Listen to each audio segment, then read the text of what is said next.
Novú 208, keď pozriete, tak už to sa vám páči. Keď si do toho sadíte, sa sú zamilujete. Volant, držanie, ergonomika, všetko. Takže vynikajúce. Ja som háklivý strašne na škrabance a na takéto veci, čiže na aute už ich mám hodne.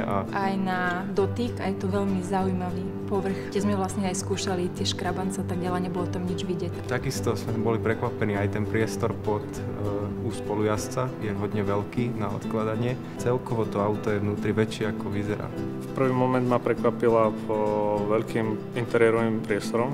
Veľmi dobrý podvozok je tam, tlmi nerovnosti a veľmi dobre reaguje na otočenie volantu. Ten malý volant je naozaj šikovný.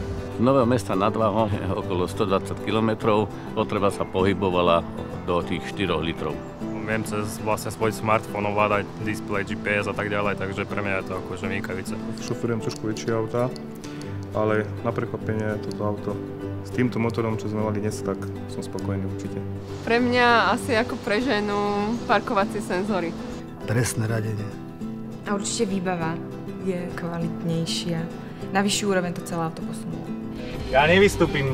My sme úplne spokojní s Peugeotom. Celkovo je to veľmi vydarené auto. Dizajn, farba, konkrétne táto. Nemám čo viac dodať. Akurát má jednu chybu, že nie je moje.